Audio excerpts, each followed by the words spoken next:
ကောင်းတာလုပ်ရတဲ့နဲ့မကောင်းတာတွေဖြစ်နေတာလည်းရှိတယ်မကောင်းတာတွေလုပ်ပြီးကောင်းတာတွေရနေတဲ့လူလည်းရှိတယ်ဘဝရဲ့အတွေ့အကြုံအစင်မပြေမှုတွေဆိုတာလောကကြီးမှာရှိတယ်လို့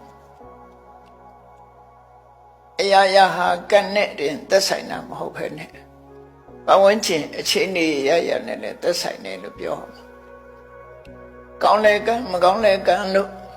ကံတရားကိုရွတ်စွနေခြင်းဟာနေရာတိုင်းမှာတော့မမှန်ဘူးပေါ့မမှန်တတ်ဘူးအဲ့ဒါလို့ကံတရားကိုရွတ်စွနေခြင်းကြောင့်ကံတရားပေါ်မှာကောင်းတာလုပ်ရတဲ့နဲ့ကောင်းတာမဖြစ်ဘူးမကောင်းတာတွေဖြစ်ရင်ကံတရားပေါ်မှာယုံကြည်မှုလျော့ပါသွားတယ်မကောင်းတာတွေလုပ်ပြီးကောင်းတာတွေတွေ့ပြီးတော့လည်းပဲကံတရားပေါ်မှာယုံကြည်မှုတွေလျော့ပါသွားကံဆိုတာအကြောင်းတစ်ခုအနေနဲ့သာမြတ်စွာဘုရားဟောတာဖြစ်တယ်ဘဝဆိုတာကိုကံကဖန်တီးတယ်ဆိုတာမှန်တယ်ဘုရားရဲ့ဟောပြောချက်အရဘဝတစ်ခုရလာတာဟာ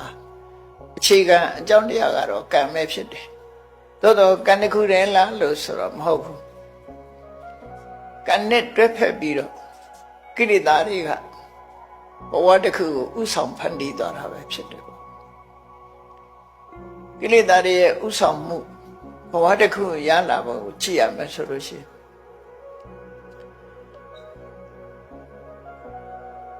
လူတယောက်ဟာကောင်းတာလည်းလုပ်တယ်မကောင်းတာလည်းလုပ်တယ်အဲ့ဒါတို့ကောင်းမကောင်းဆိုတာတွေဟာအခြေအနေရ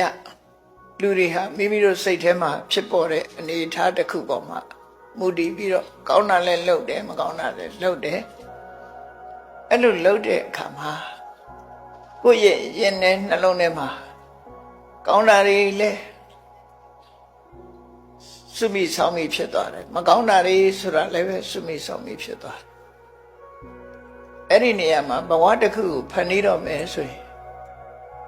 ကံကြီးတက်တက်ဆိုရင်ကတ္တရားကကောင်းတာတွေလုံးလို့ရှိရင်ကောင်းတဲ့ကံအလှဲ့ကျုံတဲ့အခါမှာကောင်းတာကိုဖန်တီးလိုက်တယ်မကောင်းတဲ့ကံရဲ့အလှဲ့ကျုံတဲ့အခါမှာမကောင်းတဲ့ကံကိုဖန်တီးလိုက်တယ်ဘဝမှာဘယ်ကံကအလှဲ့ကျုံမယ်ဆိုတာမသိနိုင်ဘူးဘာနဲ့ဥပမာတူတော့ဆိုရင်ကဏ္ဍမျိုးစုံရေးထားတဲ့ဘောလုံးကလေးတွေကို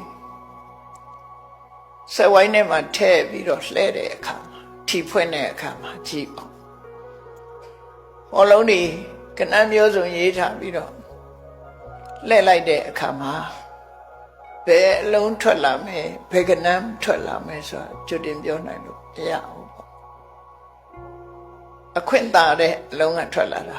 အဲ့ဒီထွက်လာတဲ့အလုံးမှာပါတဲ့ကဏ္ဍကိုကောက်ချိတ်လိုက်ပြီးနောက်တစ်လုံးထပ်လဲနောက်တစ်လုံးထပ်လဲပြီးအဲ့ဒီကဏ္ဍနေနဲ့သွားပြီးတော့တိုက်ဆိုင်တဲ့အခါထိပေါက်တယ်လို့ပြောကြတယ်အဲ့ဒါလိုပဲလူတွေမှာကဏ္ဍမျိုးစုံရှိတယ်လို့ပဲကောင်းတာတွေလည်းလုပ်တယ်မကောင်းတာတွေလည်းလုပ်တယ်လုပ်တဲ့အခါမှာတေဂဏိခါရောက်လာပြီဆိုလို့ရှိရင်ကောင်းတဲ့ကံကအလှဲ့ကျသလားမကောင်းတဲ့ကံကအလှဲ့ကျမှာလားလို့ဆိုတာချွတ်တင်သတ်မှတ်ဖို့ရမတမခဲတယ်မသေးကြတဲ့လောကကြီးဘဝအခြေအနေဟာသေချာခြင်းရေရာခြင်းမရှိဘူးလို့ဆိုလို့မသေးကြရုံနဲ့မဟုတ်ဘူးအစင်မပြေမှုတွေကလည်းဖြစ်တတ်တယ်အစင်မပြေမှုတွေနဲ့လည်းကြုံတတ်တယ်ဘဝရဲ့အနေအထားကိုအဲ့လိုဖြစ်တယ်ဟုတ်ပြီကောင်းသည်ဖြစ်စေမကောင်းသည်ဖြစ်စေကံတရားကတော့သူကဘဝတစ်ခုကိုထုတ်လုပ်ဖို့ရအစဉ်သင်းဖြစ်နေပြီအဲ့ဒါလို့အစဉ်သင်းဖြစ်နေတဲ့အခါမှာသူ့ရဲ့လမ်းကြောင်းပေးတာကတော့ဘယ်သူကလမ်းကြောင်းပေးတော့ဆိုလို့ရှိရင်အဝိဇ္ဇာနဲ့တဏှာလို့ဆိုတဲ့ဒီနှစ်ခုကလမ်းကြောင်းပေးလိုက်တာကံတရားကဘဝတစ်ခုကိုထုတ်လုပ်ဖို့ရအတွက်ဝိုင်းဝန်းကူညီပေးတာကတော့အဝိဇ္ဇာနဲ့တဏှာဒီကနေ့မှာမြင်ရတဲ့အာယုန်တစ်ခုပေါ်အမှန်မသိအောင်အမှန်တရားကိုဖုံးကွယ်ပေးလိုက်တာကအဝိဇ္ဇာဖုံးကွယ်ပေးလိုက်တဲ့အခါမှာအဲ့ဒီဖုံးကွယ်ပေးလိုက်တဲ့အမှန်ကိုမမြင်ရလို့အကောင်းထင်မိသွားပြီးတွေ့တာကတဏှာ အဝိဇ္ဇာကြောင့်အမှန်မသိလိုက်ဘူးတဏှာကြောင့်တွေ့မိတွေ့ရတွေ့လိုက်တယ်ကောင်းတယ်လို့ထင်လိုက်တယ်ဥပမာမယ်ငရဲကြမဲ့လူတယောက်ကိုဒီကနေ့အချိန်မှာမိတော့ကြီးတွေကိုမြင်နေတယ်မိတော့ကြီးတွေကိုသူ့ရဲ့စိတ်ထဲမှာရွှေတောင်ကြီးကိုနေအောင်ဟတ်နေတယ်လို့ထင်ရွှေတောင်ကြီးတော့တွေ့ပြီလို့စိတ်ထဲမှာအောင်းမိတယ်တကယ်ကတော့မိတော့ကြီးကိုမြင်တယ်ရွှေတောင်ကြီးတွေ့ပြီလို့ဆိုတဲ့အခါမှာလူတွေရဲ့စိတ်သဘာဝအရာရွှေဆိုတော့လိုချင်တာပေါ့လိုချင်တဲ့စိတ်ကဝင်လာတယ်အဲ့ဒီအချိန်မှာကံကနေတွန်းချလိုက်တဲ့အခါမှာရွှေတောင်ဆိုတဲ့သူထင်တဲ့စီရောက်သွားတော့တကယ်တွေ့လိုက်တဲ့အခါကျတော့မိတော့ကြီးဖြစ်နေမိတော့ကြီးဖြစ်ပြီးမိလောင်ခံရပြီပေါ့အဲ့ကြ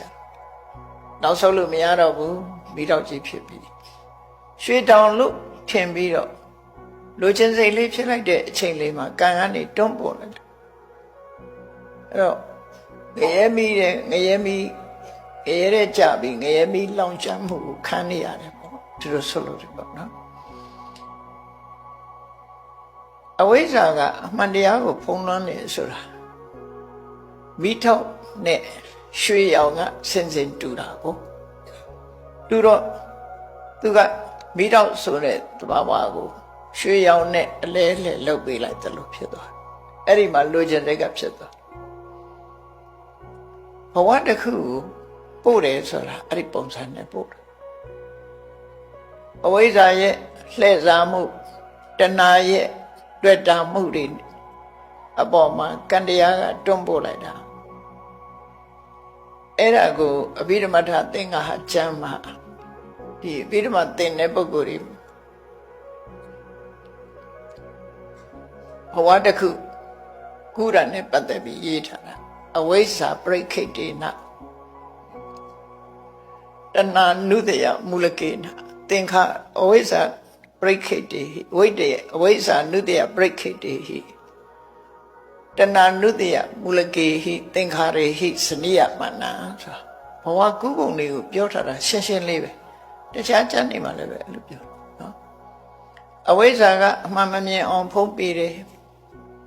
တဏှာကအမှန်မမြင်သည့်အတွက်ကြောင့်အကောင်းထင်သွားတယ်အဲ့ဒီအချိန်မှာကံကနေပြီးတွန်းပို့လိုက်တာရောက်သွားရောဘဝတစ်ခုတည်းလို့ဆိုကောင်းတဲ့ဘုံဘဝကြတော့လည်းပဲဒီကောင်းတာတွေလွှမ်းမိုးလာတဲ့အခါကြတော့လည်းပဲဒီဘဝဆိုတာဘယ်ဘဝမှမကောင်းဘူးအကောင်းထင်တာကိုကလည်းပဲဆိုးလို့ပဲပြောမှာဒါကတော့မကောင်းတာကိုအကောင်းထင်နတ်ပြည်ရောက်မဲ့ပုဂ္ဂိုလ်ကြတော့နန်းနန်းပုံမိမ့်မှကြီးတွေမျက်စိထဲမှာသေအပ်မှုအချိန်မှာတွေ့မြင်လာတယ်အဲ့ဒီတွေ့မြင်လာတဲ့အချိန်မှာတဏှာကြောင့်စိတ်ကအဲ့ဒီဘက်ကိုညွတ်သွားလိုက်တဲ့အချိန်လေးမှာကံကနေတွန်းပို့လိုက်တော့ပုံမိမ့်မှကြီးတွေရောက်သွားတယ်ဒါကတော့အကောင်းလို့ပြောကုသိုလ်ကံရဲ့လွှမ်းမိုးမှုဟာဒီလိုကောင်းတဲ့ဘက်ကိုပို့ပေးလိုက်သို့တော့အကောင်းလို့ပို့လိုက်ပေမဲ့လို့မင်းနောက်ထပ်အဲ့ဒီကောင်းမေ့ဆိုတဲ့ပုံရောက်ပြီးတော့ကောင်းတာတွေကိုမစွန့်နိုင်မခွာရက်ဖြစ်ပြီးနောက်တစ်ခါသေအောင်တော့လို့ဆိုတဲ့သဘောမျိုးနဲ့ပို့လိုက်တဲ့သဘောပဲဖြစ်တယ်သေရအောင်မှတော့သေချတယ်နတ်တွေကြတော့ကောင်းတာတွေနဲ့ပဲတွေ့တဲ့အခါကျတော့မခွဲခြင်းမခွာခြင်းနဲ့မခွဲခြင်းမဲ့နဲ့ခွဲရတယ်ဆိုတယ်ပိယဟိဝိပယောကောဒုက္ခကိုအလူလဲခံစားရတယ်နတ်ပြည်ကြဘာကြောင့်လို့ဆိုရင်ချမ်းသာဒုက္ခအလွန်ကြီးမားတာလွန်ကြီးမားတဲ့ချမ်းသာဒုက္ခကိုခံစားနေရတာခံစားလို့မှအာမရခင်ခွဲခြားလိုက်တာအဲ့ဒါပိယဟိဝိပယောကောဒုက္ခဖြစ်တယ်